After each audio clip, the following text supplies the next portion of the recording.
Hello friend, હું છું Rajput Arjun sir. Rajput YouTube ચેનલમાં મારું સ્વાગત છે. મિત્રો, આજે આપણે આ વિડીયોમાં મનોવિજ્ઞાનનો એક ટોપિક લઈને આવી રહ્યા છીએ. આમાં ક્રિયાત્મક સંશોધન અગાઉ પણ બુદ્ધિના અને કેળવણીના વિડીયો પણ મૂકેલ છે. જો તમે ન જોયો તો નીચે ડિસ્ક્રિપ્શનમાં લિંક આપેલ છે, ત્યાંથી તમે જોઈ શકશો. ક્રિયાત્મક સંશોધનનો અર્થ જાણતા પહેલાં આપણે સંશોધન એટલે શું એના વિશે ખ્યાલ હોવો જોઈએ. સંશોધન એટલે કોઈ પણ પ્રકારની શોધખોળ એમ કહી શકીએ આપણે સાદી ને સિમ્પલ ભાષામાં. અને મનોવિજ્ઞાનની ભાષામાં શું સંશોધન એટલે નિરીક્ષણ અને અનુભવ પર આધારિત. નિરીક્ષણ એટલે આપણે જોયેલું હોય અને અનુભવ કર્યો હોય, એના ઉપર આધારિત જે કોઈ સમસ્યા છે એનો ઉકેલ કઈ રીતે લઈ આવો, તો ઉકેલ લઈ આવ પાછળ જે કંઈ પ્રક્રિયા થાય છે એને કહેવાય સંશોધન. નિરીક્ષણ અને અનુભવ પર આધારિત સમસ્યા ઉકેલ તરફ દોરી જતી પ્રક્રિયા એટલે સંશોધન. સમસ્યા વગરની દુનિયા એ શક્ય નથી. સમસ્યા વગરની દુનિયા એ શક્ય નથી એટલે કે સમસ્યા જે એ તો આવવાની જ છે. માનવી પોતાની જાતે પોતાની કુશાગ્ર બુદ્ધિથી સમસ્યા ઉકેલે છે અને તે માટે સગવડો પણ ઊભી કરે છે. હવે એમાં સંસાધનોના પ્રકારોની વાત કરી તો કે મૂળગત સંશોધન,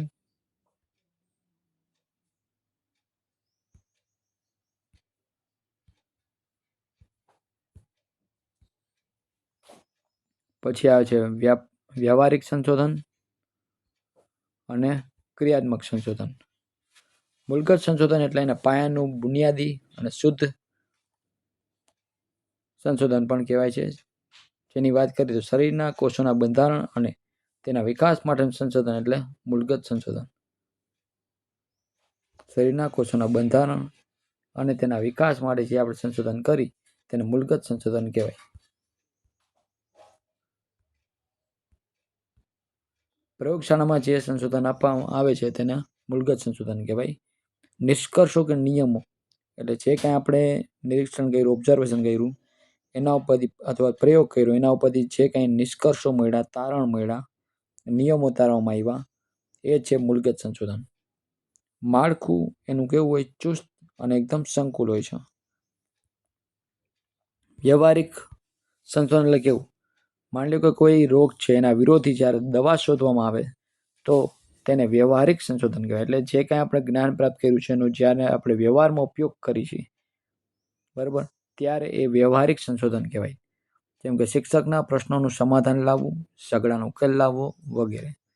તો એ ક્યારે આપણે ઝઘડાનો ઉકેલ લાવી શકીએ, જો મૂળગત સંશોધન આપણે કર્યું હશે તો જ. ત્યાર પછી આવે છે ક્રિયાત્મક સંશોધન અને એ કોણે આપેલું, સ્ટીફન કોરે. શાળા કે વર્ગખંડમાં ઉપસ્થિત થતી સમસ્યાઓનો વૈજ્ઞાનિક ઢબે જ્યારે ઉકેલ લાવવામાં આવે ત્યારે એને ક્રિયાત્મક સંશોધન કહેવાય છે. શાળા કે વર્ગખંડમાં ઊભી થતી સમસ્યાઓનો જે વૈજ્ઞાનિક ઢબે એટલે વૈજ્ઞાનિક રીતે જ્યારે એનો ઉકેલ લાવવામાં આવે ત્યારે એને ક્રિયાત્મક સંશોધન કહેવાય. યુનાઇટેડ સ્ટેટ્સમાં એટલે કે યુએસએમાં 1946માં સૌપ્રથમ આ ખ્યાલ એટલે કે વિચાર કર્ટ લેવિને પ્રચલિત કર્યો હતો. એટલે કે એને આપ્યો હતો. કોણે? કર્ટ લેવિને. એક્શન રિસર્ચ શબ્દ એ બ્રિટનમાં લોરેન્સ ટેને વાપર્યો હતો. લોરેન્સ ટેને કયો શબ્દ? એક્શન રિસર્ચ શબ્દ એ બ્રિટનમાં એને વાપર્યો હતો. પોતાની હવે સ્ટીફન કોરે શું વ્યાખ્યા આપી? પોતાની સમસ્યાઓને વૈજ્ઞાનિક ઢબે ચકાસી પછી પોતાને માર્ગદર્શન મળે, પોતાની પરિસ્થિતિને સુધારી શકાય, પોતાના નિર્ણયો અને ક્રિયાઓ ચકાસી શકાય એવા પ્રયાસોને ક્રિયાત્મક સંશોધન કહે છે. આ કોણે આપી? સ્ટીફન કોરે. પોતાની સમસ્યાઓને વૈજ્ઞાનિક ઢબે ચકાસી અને પછી માર્ગદર્શન મળે એટલે પોતાની પરિસ્થિતિને સુધારવી કરી શકે અને પોતાના જે નિર્ણયો છે અને ક્રિયાઓ છે એને ચકાસી શકે એવા પ્રયાસોને કહેવાય ક્રિયાત્મક સંશોધન. એ સ્ટીફન કોરે કીધેલું. પછી કેળવણી ક્ષેત્રની નાની સિંચાઈ યોજના છે. કેળવણી ક્ષેત્રની નાની સિંચાઈ યોજના એટલે કોણ? ક્રિયાત્મક સંશોધન. એ કોણે કીધું? ડૉક્ટર ગુણવંત શાહે. હવે એના લક્ષણોની વાત કરી. ક્રિયાત્મક સંશોધન એ શિક્ષકની કોઠાસૂઝનું મહત્વ છે. બરાબર. શિક્ષક જે પોતાની આવડત કળા કૌશલ્ય દ્વારા જે કાંઈ પણ જ્ઞાન પ્રાપ્ત કર્યું છે અને એનો ઉપયોગ કરે છે, એટલે મીન્સ કે કોઠાસૂઝનું મહત્ત્વ છે એ બતાવે છે. પછી ધ્યેયલક્ષી કાર્યો એટલે કે ધ્યેય સિદ્ધ કરવાના કાર્યો, નિર્ણયમાં સુધારો લઈ આવો, પરિસ્થિતિમાં સુધારો લઈ આવો, એ ક્રિયાત્મક સંશોધન દ્વારા થતું હોય છે. એકમના ધ્યેયો એટલે કે હેતુઓ પાર પાડવા, પછી સ્થાનિક પરિસ્થિતિની વર્તમાન સમસ્યા સમજી એનો ઉકેલ લઈ આવો. જે કંઈ પરિસ્થિતિ ઊભી થઈ છે એનું વર્તમાન એટલે હાલની સમસ્યા સમજી અને એનો ઉકેલ લઈ આવો, એ ક્રિયાત્મક સંશોધનનું કાર્ય કહી શકીએ. ઉપયોગ એનો પ્રત્યક્ષ હોય છે અને તરત જ એનું સમાધાન લઈ આવતું હોય છે. અન્ય શિક્ષકો અને આચાર્યના સહકારથી સફળતા મળે છે. બરાબર. અન્ય શિક્ષકોનો સાથ મળે અને આચાર્યનો પણ સહકાર મળે તો જ ક્રિયાત્મક સંશોધનમાં આપણને સફળતા મળે, નહીંતર નહીં. રોજબરોજના કાર્યમાં જે કંઈ નવી નવી સમસ્યાઓ ઉદ્ભવે છે તો એ ઉદ્ભવતી સમસ્યાઓ સાથે સંકળાયેલ છે ક્રિયાત્મક સંશોધન. પછી સમસ્યાનું સમાધાન એ વૈજ્ઞાનિક ઢબે અહીં હાથ ધરાતું હોય છે. વ્યક્તિગત અથવા તો જૂથમાં સમાધાન એનું કરી શકાય.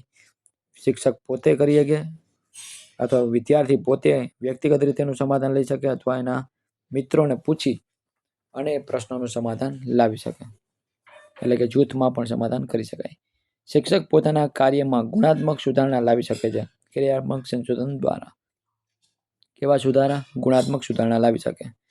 શૈક્ષણિક સમસ્યાનો ઉકેલ મેળવવો હોય તો એ માટે પણ એને ક્રિયાત્મક સંશોધન છે ઉપયોગી નીવડે છે. શિક્ષકોનું શિક્ષકો માટે અને શિક્ષકો દ્વારા હાથ ધરાતું આ સંશોધન છે. હવે એનું મહત્વ શું છે? તો શિક્ષકની ભૂમિકા અહીં અગત્યની હોય છે. ક્રિયાત્મક સંશોધનમાં સૌથી વધુ ભૂમિકા કોની હોય? શિક્ષકની. શિક્ષકની સફળતાનો આધાર વળી એ કેવી રીતે સમસ્યાનો ઉકેલ લઈ આવે છે ને એના ઉપર નિર્ભર કરે છે. એટલે કે આ શિક્ષક કેન્દ્રી પ્રક્રિયા છે આ. અને સંશોધન માટેની વૈજ્ઞાનિક સમજ જો કેળવાય અથવા કેળવાયેલી હોય તો જ આમાં સફળતા મળશે. સંશોધન માટેની કેવી વૈજ્ઞાનિક સમજ એનામાં હોવી જોઈએ. અનાત્મલક્ષી પણ વધે છે, એટલે પોતાના પર નિર્ભર રહે છે, બીજા ઉપર આધાર રાખવો પડતો નથી. શિક્ષકની સજ્જતા એટલે તૈયારી છે વધે છે, એ વધારે પ્રિપેર થાય છે પોતાની રીતે અને આત્મનિર્ભર પણ બને છે. સાચી દિશાએ ઉકેલ લાવી શકાય એનું. શિક્ષક અને શિક્ષકમાં હકારાત્મક પરિવર્તન લાવી નાવીન્યતા છે એ લાવી શકાય છે, એટલે પોતાનામાં કંઈક નવું પરિવર્તન લાવી શકાય. શાળાકીય વ્યવહારોમાં પરિવર્તન લાવી શકાય છે.